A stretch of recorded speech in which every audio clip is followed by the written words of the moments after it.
Amin. Dengan ini saya ijazahkan zikir maksurat, ya, maksurat terpendek 5 zikir.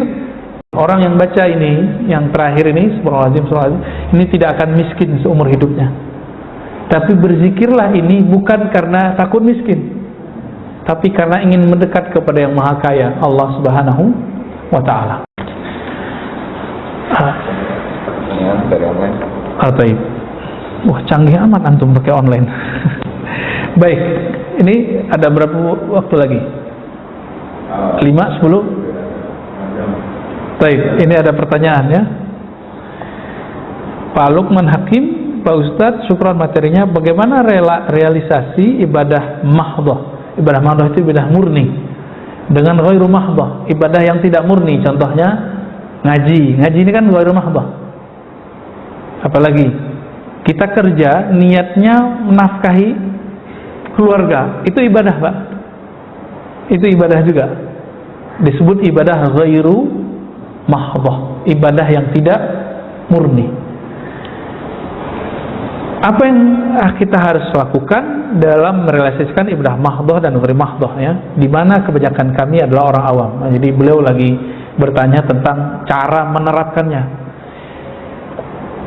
Allah berfirman ya dalam Al-Quran, wa ma khalaqtul jinna wal insa illa liya'budun. Masih ingat ayatnya? Tidaklah aku ciptakan jin dan manusia kecuali untuk ya'budun. Ya'budun secara harfiah artinya menyembahku. Tapi berkali-kali saya menerjemahkan ya'budun artinya mengenalku. Ibadah mahdhah, ibadah fisik kita dan kolbu, itu sholat, zakat, haji, umrah, sholat sunat, ya. Ibadah ghairu mahdhah ini ibadah yang isinya untuk mengisi rohani, tapi kadang-kadang fisik kita nggak kebawa. Dan perlu diketahui kadang-kadang ghairu mahdhah itu secara kualitas lebih tinggi daripada mahdhah, kadang-kadang lebih wajib daripada mahdhah. Contohnya, ketika ada ta'lim, kita masuk masjid, mau tahiyatul masjid, lebih dahulukan tahiyatul masjid atau ta'lim? Tahiyatul masjid apa ta'lim? Tahiyatul masjid sunat nggak? Ta'lim itu wajib atau bukan? Wajib, cuma dia ghairu mahdhah. Wajib tapi ghairu mahdhah, gitu Pak. Nah, nanti bisa diterapkan semuanya nih ya, termasuk sholat syuruk.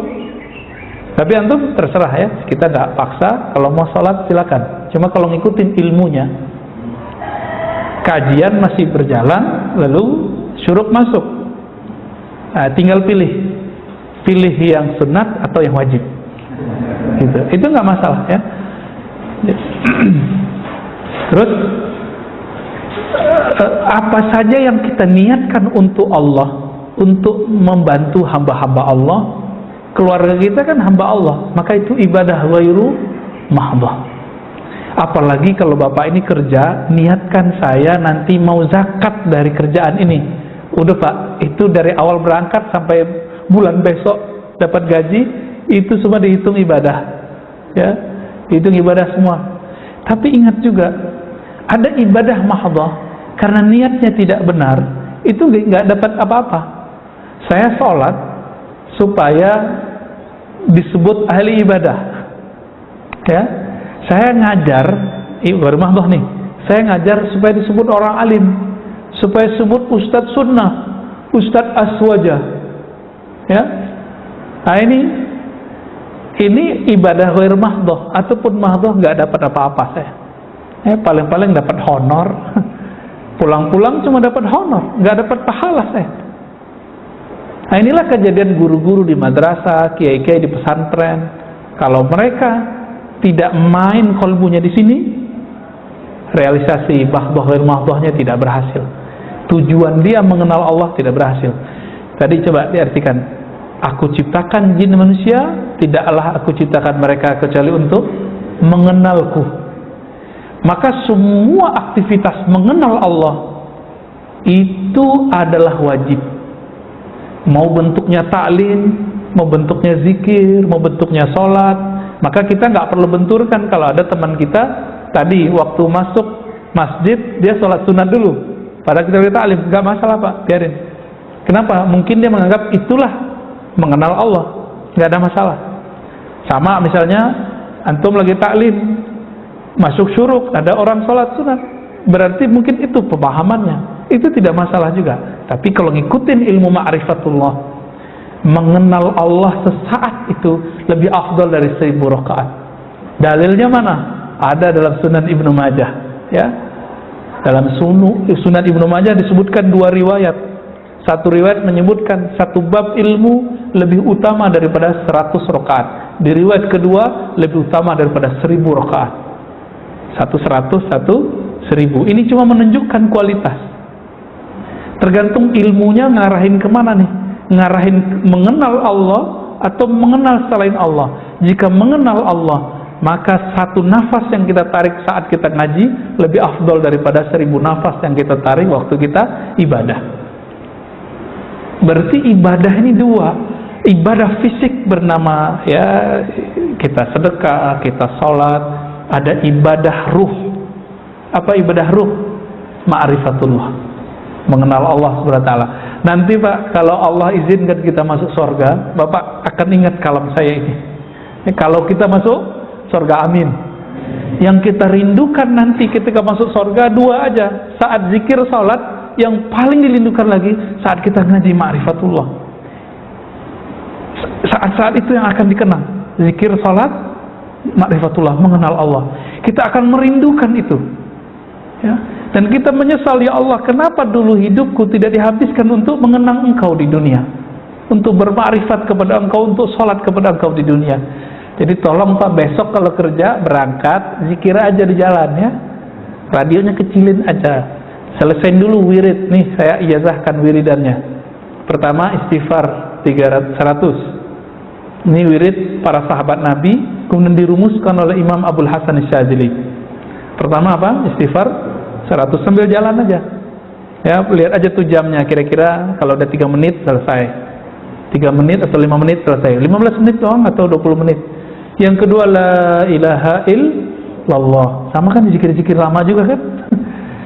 Ini yang kita sebut di khutbah kemarin. Jika ada orang membaca la ilaha illallah, ada orang baca gitu dari kalbunya, Allah kan selalu mandang kalbu kita. Untuk orang yang membaca ini, Allah berikan pandangan istimewa. Di belah langit dan bumi, Allah sekedar memandang dengan keistimewaan rahmatnya, bahwa orang ini diangkat jadi kekasihnya. Ini nanti Bapak sambil nyetir bisa jadi waliullah ya. Jadi Allah mudah Pak. Yang penting bacanya lisan baca, qalbu mengikuti. Tapi walinya baru wali umum ya, belum wali khusus. Wali khusus ada tugasnya kerohaniannya. Gak kuat antum itu ya. Wali khusus itu ada tugas berat. Tugasnya kalau mu'alim itu siap dibenci orang ya, siap mendatangi tempat-tempat yang tidak ada materi di situ ya. Di situ hanya menghabiskan materi kita.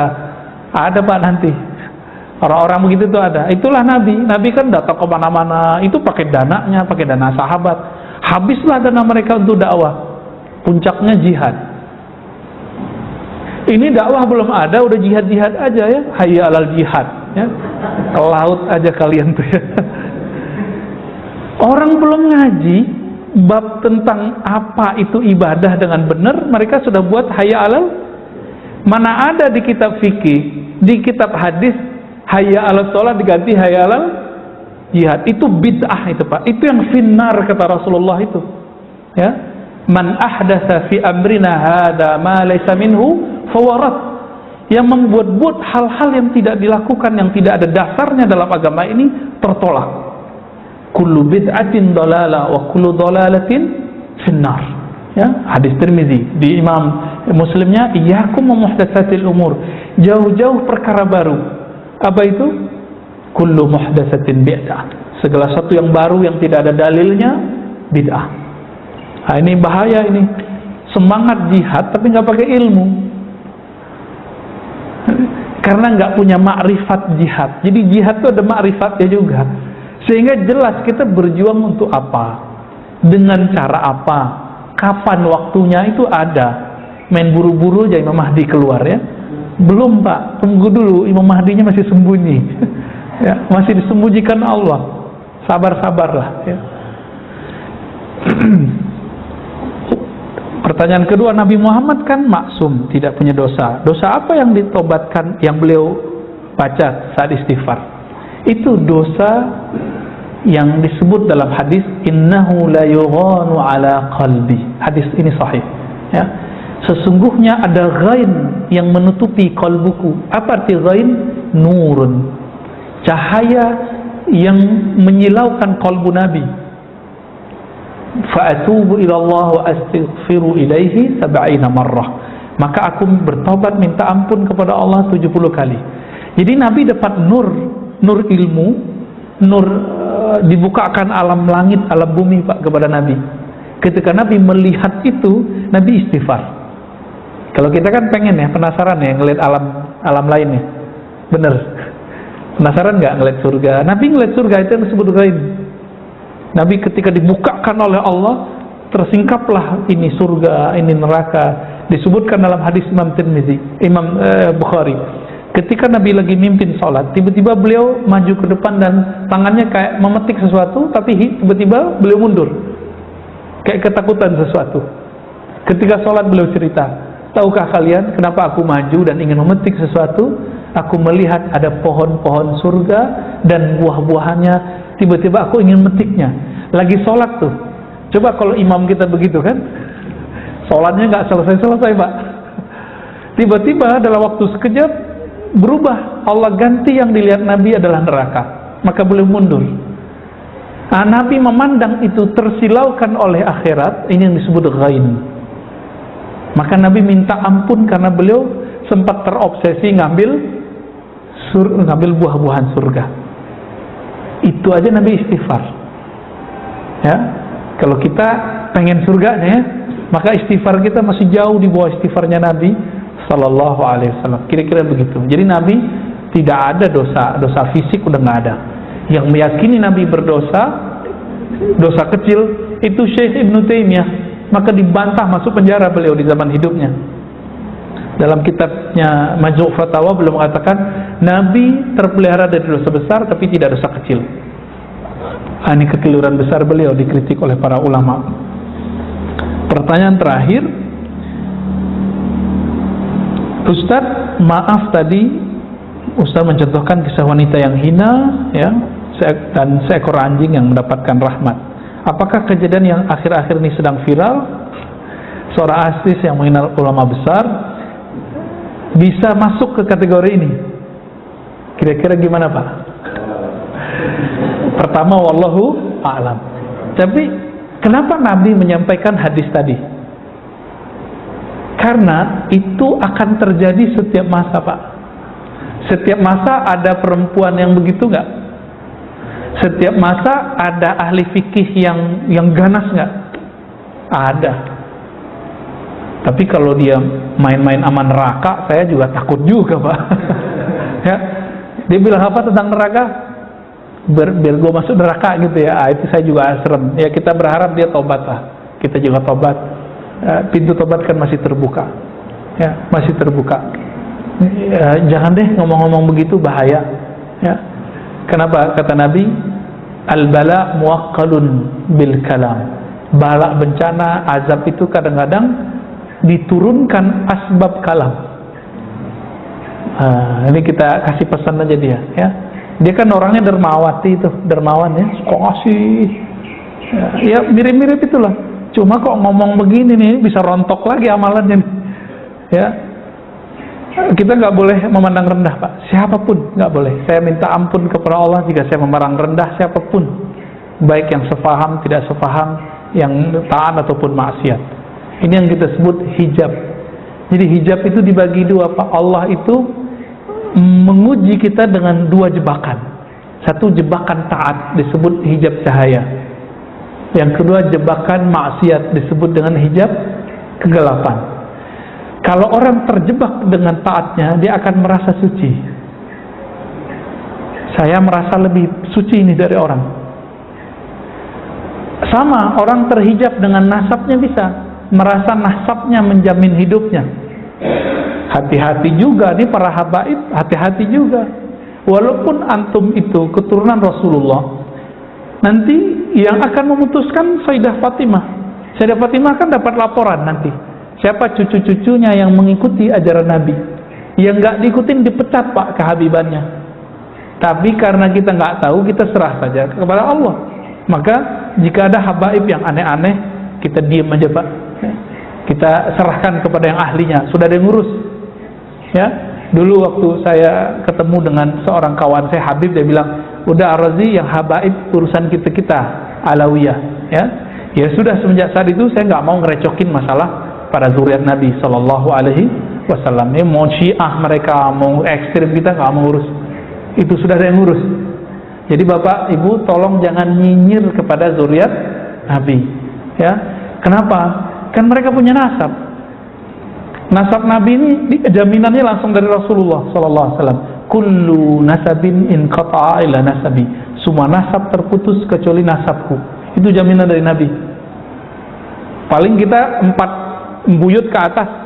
Kalau mereka sampai ke Nabi Adam bisa dikejar pak. Itu ajaibnya. Maka jika ada zuriat Nabi yang aneh, cukup tidak disenangi perbuatannya, jangan pernah ta'nun fin nasab, meragukan nasabnya. Tolong, ini adab kita ya. Baik. Cukup? Ya, fadal. Mengenai kita ada pendapat melihat diri kita itu hakikat, tapi orang lain syariat. Itu maksudnya gimana? Iya. Mungkin barangkali pertanyaannya tadi tentang melihat diri hakikat ke orang lain syariat, itu mungkin ayatnya surat Zariyat juga itu ya, wa fi anfusikum afala tubsirun. Di dalam dirimu, wa fi kan di dalam dirimu, apakah kamu tidak memandang? Tubsirun. Nah, ini yang disebut pandangan tadi, hakikat ya. Istilah syariat, tarekat, hakikat, ma'rifat itu istilah ulama. Kalau bahasa kita sederhana ya, syariat itu pakaian tubuh, tarekat itu latihan jiwa, hakikat itu pencapaian kolbu, ma'rifat itu kebahagiaan ruh. Ma'rifat itu ilmu artinya. Ilmu, maka disebut ma'rifat. Untuk apa orang berlatih zikir? Supaya dapat ilmu. Untuk apa orang ngaji? Supaya dapat ilmu. Semuanya itu dapat ilmu. Jadi tidak salah istilah begitu ya. Ada lagi? Tadi itu baru 2 saat yang tadi dikasih baru apa? Oh ya, zikirnya ya. Astagfirullah 100 kali, la ilallah 100 kali. Yang ketiga, salawat 100 kali. Yang pendek aja, sallallahu ala Muhammad. Pendek ya, nggak usah dihafal-hafalin. Kalau lebih bagus, Allahumma sholli ala Muhammad wa ala ali Muhammad. Boleh pakai Sayyidina Muhammad, boleh tidak. Yang ketiga, yang keempat, subhanallah wa bihamdihi subhanallah al-azim. Orang yang baca ini, yang terakhir ini, subhanallah, ini tidak akan miskin seumur hidupnya. Tapi berzikirlah ini bukan karena takut miskin, tapi karena ingin mendekat kepada yang maha kaya, Allah subhanahu wa ta'ala. Minimal perasaannya nggak merasa miskin walaupun hidupnya sempat susah ya. Itu subhanallah bihamdi subhanallahil azim. Nanti di lain waktu kita syarah. Jika waktunya banyak, tambahkan ya latif 129 kali. Ya latif, ya latif, ya latif ya, bisa dihitung pakai ini. Ya latif, wahai yang maha halus, yang maha lembut takdirnya, kudrah iradahnya. Nah, itu ijazah yang saya dapatkan dari masyayikh kita untuk zikir pagi dan sore. Itu yang saya amalkan pak, pagi kalau pulang pengajian, pulang subuh, itu di rumah, khusus di rumah saya amalin itu, supaya di rumah kita bercahaya. Kalau nggak di kendaraan ya, supaya kendaraan kita ikut bangga. Jadi dimanapun tempat kita berzikir, itu tempat itu nanti jadi saksi. Dan mereka mengatakan, wahai benda-benda selainku, saksikan bahwa aku sedang ditempati oleh orang yang berzikir. Begitu dalam riwayat Imam Ibnu Mubarak dan hadisnya hasan. Semoga kita termasuk yang mereka banggakan itu. Amin. Dengan ini saya ijazahkan zikir maksurat ya, maksurat terpendek 5 zikir Astaghfirullah, la ilaha illallah, sallallahu ala Muhammad, subhanallah bihamdihi azim, ya latif, sebagaimana saya diijazahkan guru-guru kita. Ya, ala hadzal niyya wa lima syaifina al-Fatihah.